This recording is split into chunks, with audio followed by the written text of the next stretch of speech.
Olá, meu nome é Kaique, eu sou professor e formado em História, e hoje eu quero te fazer a seguinte pergunta: quantos anos tem o nosso país, o Brasil? Essa é fácil, né? Possivelmente você pensou em 1500 para fazer a conta, mas e se eu te disser que esse marco está errado? Não, eu não estou delirando. Eu vou te explicar. O erro é compreensível, afinal, nós lemos em manchetes de notícias, ouvimos em canções, aprendemos de pessoas conhecidas e até mesmo na escola, pelo menos eu aprendi, que Pedro Álvares Cabral descobriu o Brasil em 1500. Mas isso está errado. Precisamos pensar, o que constitui um país?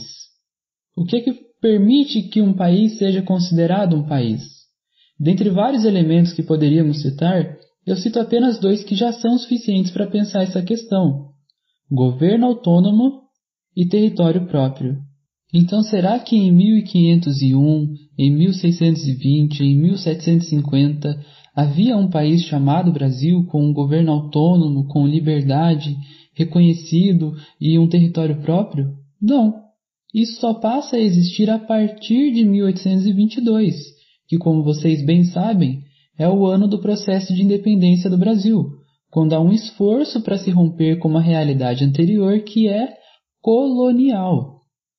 A partir de 1500 ocorre uma invasão da terra que hoje nós chamamos Brasil, mas que não tinha nome à época e nem o mesmo território do Brasil atual.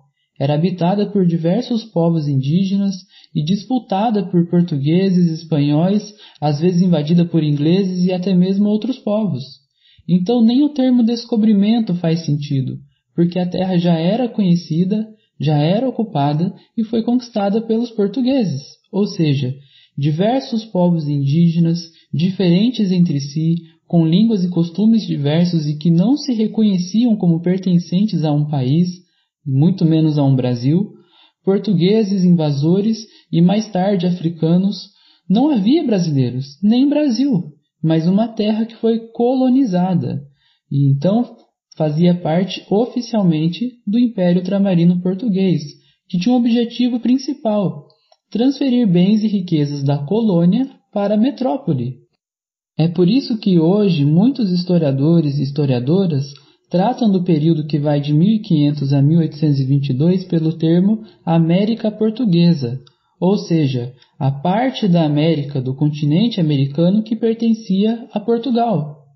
Então, se afirmamos que existia um país Brasil antes de 1822, fazemos uma confusão entre tempos, pensando esse passado a partir da realidade atual, do país atual, e transferindo para esse passado, para o objeto que nós estamos estudando, coisas que não existiam na sua realidade, não existiam em seu próprio tempo. Esse erro é muito comum e tem até nome: anacronismo. É um erro de cronologia, um erro cronológico. Eu vou te apresentar outro exemplo e você vai entender melhor. Imagine que Dom Pedro, em 1822, resolve enviar uma mensagem ao seu pai, Dom João VI de Portugal. Então ele pega o seu celular e envia uma mensagem de voz. Impossível, não? Por que é impossível? Porque não existia celular, não existia internet nessa época, mas cartas, ou seja, é um anacronismo.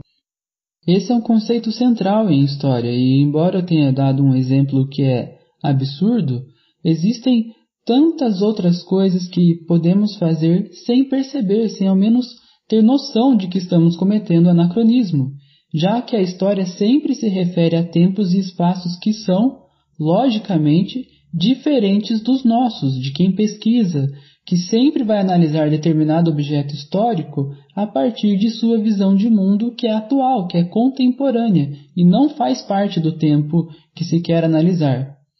Pelo menos geralmente é assim, a não ser que se faça uma história do tempo presente que também vai ter outros problemas. Ou seja, o anacronismo é inevitável, tanto que esse termo a que me referi agora há pouco, América Portuguesa, não existia nessa mesma época, de 1500 a 1822, ou seja, também é um termo anacrônico. Complicado, né? Eu concordo. Mas calma, a consciência do anacronismo e das particularidades do conhecimento histórico não deve impedir a produção do conhecimento, mas conscientizar. É possível argumentar e chegar a um acordo de que o termo América Portuguesa, embora não existisse entre 1500 e 1822, é mais preciso do que o termo Brasil. Por quê?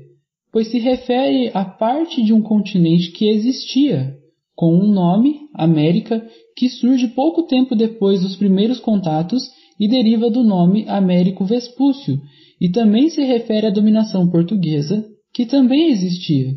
Ou seja, é um termo mais apropriado para se referir a este objeto histórico.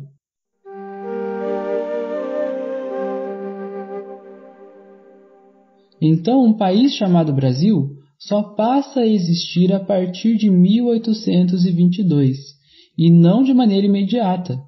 O príncipe Pedro rompeu com Portugal e, com auxílios e acordos, passou a construir as bases desse país com leis próprias, com mitos próprios, e posteriormente, principalmente com Dom Pedro II, vai ser necessário inventar a ideia de nação para gerar um senso de pertencimento e unidade. Ou seja, não existia brasileiros na época da independência do Brasil, mas é uma ideia que tem que ser construída ao longo do tempo e com muito esforço para que as pessoas se sintam pertencentes a essa identidade.